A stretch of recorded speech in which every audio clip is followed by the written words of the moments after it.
오늘 우리에게 주신 하나님의 말씀 보도록 하겠습니다. 베드로전서 5장 1절로 9절 말씀입니다. 생명의 샘가 12월 22일 수요일 말씀, 성도와 교회 지도자들에게 함께 읽겠습니다. 너희 중 장로들에게 권하노니 나는 함께 장로된 자요 그리스도의 고난의 증인이요 나타날 영광에 참여할 자니라. 너희 중에 있는 하나님의 양무리를 치되 억지로 하지 말고 하나님의 뜻을 따라 자원함으로 하며 더러운 이득을 위하여 하지 말고 기꺼이 하며 맡은 자들에게 주장하는 자세를 하지 말고 양무리의 본이 되라. 그리하면 목자장이 나타나실 때에 시들지 아니하는 영광의 관을 얻으리라. 젊은 자들아 이와 같이 장로들에게 순종하고 다 서로 겸손으로 허리를 동이라. 하나님은 교만한 자를 대적하시되 겸손한 자들에게는 은혜를 주시느니라. 그러므로 하나님의 능하신 손 아래에서 겸손하라. 때가 되면 너희를 높이시리라. 너희 염려를 다 주께 맡기라. 이는 그가 너희를 돌보심이라. 근신하라 깨어라. 너희 대적 마귀가 우는 사자같이 두루 다니며 삼킬 자를 찾나니 너희는 믿음을 굳건하게 하여 그를 대적하라. 이는 세상에 있는 너희 형제들도 동일한 고난을 당하는 줄을 알미라. 아멘. 오늘 말씀은 성도와 교회 지도자들에게 서로에 대해 어떤 태도를 가질지에 대한 권면을 담고 있어요. 이 말씀 중에 한 가지 주의사항이 있다면 각자 자신에게 해당하는 권면에 순종하면 되겠다 하는 것입니다. 항상 관계의 갈등은요, 자기 할도리엔 무심하고 상대의 할도리에만 민감할 때 문제가 생기죠. 먼저 이 권면은 장로들에게 합니다. 그 장로들이라 하면 저 같은 목사라 보면 되겠죠. 그래서 사도는 자신을 장로된 자요 이렇게 소개를 합니다. 그리스도의 고난의 증인이요 나타날 영광에 참여할 자니라. 너희 중에 있는 하나님의 양무리를 치되 억지로 하지 말고 하나님의 뜻을 따라 자원함으로 하라 말씀하시죠. 이 말씀에서 연상되어지는 말씀이 있어요. 베드로 사도가 요한복음 21장에서 그 이전에 예수님을 부인하고 부활하신 주님을 만나 배웠고 송구스러워서 그가 몸둘 바를 모르게 되죠. 그래서 주님의 낯을 피하여서 요리조리 다닐 때 부활하신 주님께서 그를 찾아오십니다. 그래서 네가 나를 사랑하느냐 3번 물으시고 그 반응에 따라서 너는 내 양을 먹이라, 너는 내 양을 치라, 너는 내 양을 먹이라 이렇게 주님께서 당부하시죠. 그는 그 예수님의 당부를 받고 평생 주님의 양무리를 치는 사람으로서 말씀으로 양육하고 그리고 이렇게 교회를 세워가고 성도를 세워가는 그러한 일에 헌신하게 되어집니다. 역시나 마찬가지로 모든 목회자에게도 주님께서 똑같은 당부를 주신 것이죠. 하나님의 양무리를 칠 때 결코 목사의 양이 아니라는 거죠. 성도는 하나님의 양이요 주님의 백성이요 자녀임을 깨닫고 종된 너희는 사심없이 하나님의 뜻을 따라 자원함으로 하라 말씀하십니다. 특별히 더러운 이득을 위하여 하지 말고 기꺼이 하며 돈을 목적으로 돈 명예 안락함을 목적으로 목회하지 말라는 거죠. 그러한 것이 목적이 되면 이 사명을 따를 수가 없습니다. 기회를 쫓아 살게 되어지죠.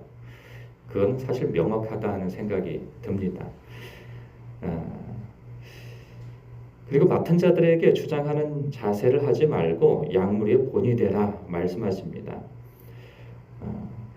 제가 이 말씀을 최근에는 더 많이 묵상하게 되어집니다. 양무리의 본이 되라. 주장하는 자가 되지 말고 더욱 그러려고 애쓰고 있습니다. 금년에는 특별히 이 일에 대해서 더 많은 묵상을 하고 성도들에게 이 본이 되어져서 그리스도의 몸된 그 교회를 세워가고 그리고 자기 스스로를 교회라 여기며 주님 앞에 세워가는 데 있어서 좋은 본이 되어졌으면 한다 하는 그런 마음이 더욱 들기에 이 말씀이 저에게 많이 묵상되어지는 말씀입니다. 그리하면 목자장이 나타나실 때 시들지 아니하는 영광의 관을 얻으리라. 언제나 이것이 목적이 되어야 하는 것이죠. 이 목적에서 시선이 비껴나가면 돈과 명예와 안락함이 그 마음을 파고들게 되어집니다. 그러나 마지막 때에 주님께서 모든 자들에 대한 결산하실 때에 영광과 칭찬과 존귀함을 받을 것에 대한 기대를 갖는다면, 그것이 참 소망이라고 한다면 주님의 말씀을 붙들고 받들어서 살 수 있게 되어지는 것이죠. 큰 것을 마음에 품으면 사소한 것, 작은 것들은 비켜나게 되어 있습니다. 그런데 이 사소한 것들, 그것들을 붙잡으면 영원하지 않는 것들이 비켜나게 되어지죠. 우리는 늘 영원한 것에 대해서 관심을 갖고 그것을 붙들어야 할 사람들입니다. 그때만이 우리가 참된 것이 무엇인지를 알고 그거 붙들고 살게 되어지는 것이죠. 5절에서는 성도들에 대한 권면이 나와요. 성도들에 대한 권면 중에 그러니까 목회자를 어떻게 대할 것이냐에 대한 말씀이죠. 이것은 여러분들이 묵상하면 될 것이라 봅니다. 이와 같이 장로들에게 순종하고, 그러니까 목회자에게 순종하라 합니다. 다 서로 겸손으로 허리를 동이라. 하나님은 교만한 자를 대적하시되 겸손한 자들에게는 은혜를 주시느니라.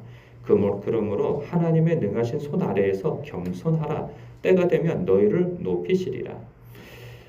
사람은 누구나 다 자기가 인정받기를 원하고 그 권위가 세워지기를 원합니다. 그런데 자신을 향한 인정과 그 권위가 상대의 권위를 꺾음으로 인해서 자신의 권위가 커지는 방법을 택하지 말라는 거죠. 주님께서는 오히려 상대를 인정하고 순종하고 겸손한 것을 통하여서 너 자신이 높아지고 으뜸이 되어진다 말씀하시죠. 그런 부분에서 우리가 주님의 말씀을 잘 따라야 할 것입니다. 문제는 이게 좋을 때가 문제가 아니고 그 관계가 좋지 않을 때이죠. 상대에 대해서 성도는 목회자에 대해서 불만이 생기고, 그리고 목회자는 성도에 대해서 불만이 생길 때입니다. 그러면 저는 이렇게 해결합니다. 저도 목회를 하다 보면 늘 순전한 마음으로, 주님의 마음으로 목회를 하려고 하지만 어느 때는 저도 사람인지라 마음의 서운함과 그리고 좋지 않은 마음이 들 때가 있어요. 그러면 그 마음에 집중하느냐? 그렇진 않습니다. 저는 제 할도리에 집중을 합니다. 주님께서 나에게 맡겨주신 일이 무엇인가? 나에게 요구하시는 것이 무엇입니까? 주님의 뜻이 무엇인가에 집중을 하면 그 상황에 내 마음이 좌지우지 되는 것이 아니고, 상황이 어떠하고 관계가 어떠하든 내 할도리에 집중하게 되어지는 것이죠. 성도도 마찬가지라 생각되어집니다. 그러니까 목회자와 항상 좋을 수만은 없어요. 좋다가도 안 좋을 때도 있단 말이죠. 그런 때이면 목회자의 그 무엇에 집중할 것이 아니고 주님께서 내게 말씀하신 바가 무엇이고 요구하시는 바가 무엇인가를 깨달아야 합니다. 그럴 때 내 할도리에 신경을 쓰게 되어지죠. 그렇지 않으면 다른 사람, 상대의 할도리에 신경 쓰느라 자기 할도리에 신경을 쓰지 못하는 그런 함정에 빠지게 되어집니다. 그래서 사람은 좀 단순할 필요가 있어요. 오히려 나를 상황을 복잡하게 만드는 그 무엇이 있다면 주 앞에서 기도함으로 내 마음을 단순하게 두는 것이 가장 중요하다 생각되어집니다. 그래서 다른 사람 신경 쓰느라 자기 할도리를 하지 못하고 사는 일이 없도록 우리는 특별히 신경 써야 할 것입니다. 그러면서 7절에 너희 염려를 다 주께 맡기라. 이는 그가 너희를 돌보십니다. 성도들은 여러 가지 시험을 당하고 있는 중에 이 말씀을 듣고 있고요. 사도는 이 말씀을 하고 있어요. 왜 이런 말씀을 하는가? 사람은 그러니까 구약 성경서부터 하나님의 모든 백성들은 사실 하나님의 돌보심 아래에 있기 때문에 두려워할 것이 없어야 하는 것이죠. 그러나 전지전능하신 하나님 손아래에 있음에도 불구하고 인간의 한계는 늘 주변 상황을 살피다가 마음을 빼앗겨 염려와 두려움에 빠지게 되어집니다. 그러면 자기 할 도리를 하지 못하게 되어져요. 베드로전서에서 자기 할 도리가 무엇이겠어요? 성도로서 마땅히 행해야 할 그러한 도리가 있는 거예요. 그런데 염려에 빠지고 두려움에 빠지게 되어지면 자기 할 도리에 신경을 쓰지 못하게 되어져요. 성도에게 있어서 자기 할 도리는 하나님의 나라와 그 의를 구하며 사는 것이죠. 그런데 그 하나님의 나라와 그 의에 신경 쓰지 못하고 물질과 명예와 삶의 안락함 이런 것들에 마음을 빼앗겨 버리게 되어지는 것이죠. 그러니 그가 즉 하나님이 너희를 돌보심을 알고 그 염려를 다 주께 맡기고 성도의 할 도리에 신경 쓰며 살라 그 말씀을 하고 있는 것입니다. 그렇지 않으면 우리는 살면서 대부분 마음을 빼앗겨서 자기 할 도리를 하고 살지 못하게 되어져요.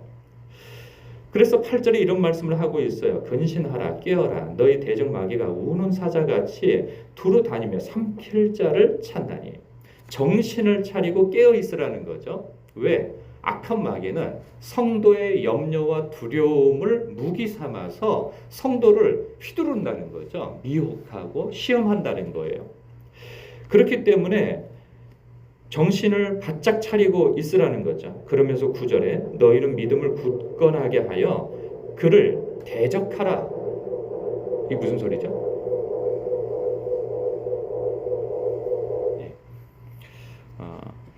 너희 믿음을 굳건하게 하여 그를 대적하라 하는 거죠. 이 대적하라고 하는 부분에 있어서는 우리는 예수 그리스도의 이름으로 명하노니 이 악한 마귀야 물러가라. 예수 그리스도의 이름에 능력이 있기 때문에 이렇게 영적으로 대적하는 것도 큰 힘이 되어질 것입니다. 분명히 악한 마귀는 예수 그리스도의 이름을 무서워하기 때문에 그렇게 대적하면 떠나간단 말이죠. 그런데 여기는 하나 더 메시지가 있다고 생각되어져요. 그건 뭐냐면 너희는 믿음을 굳건하게 하여 그를 대적하라 하는 것은 악한 마귀가 좋아할 만한 일에 반대를 하라는 거죠. 악한 마귀가 좋아하는 일의 반대가 무엇이겠어요? 하나님께서 좋아하시는 일인 거죠. 그런 일은 앞에서부터 계속 소개가 되어져 왔어요. 여러 가지 시험을 만날 때 성도는 두려워하게 되어 있고 염려에 빠지게 되어 있어요. 그런데 오히려 기뻐하고 즐거워하고 하나님께 영광을 돌리라는 거죠. 왜? 그것은 성도에게 새 소망이 있기 때문이라는 거예요. 새 소망에 마음을 두는 사람은 두려움에 빠지지 않는다는 거예요. 그 새 소망은 하나님께서 허락하신 예수 그리스도께서 성도를 위하여 예비하신 영생이고 구원이고 마지막 때에 부활의 몸을 입고 예수 그리스도 곁에 서서 존귀와 영광과 칭찬을 받을 것에 대해서 마음을 두고 있으면 악한 마귀가 여러 가지 시험을 주는 가운데에서도 두려워하지 아니하고 오히려 기뻐할 수 있다는 거예요.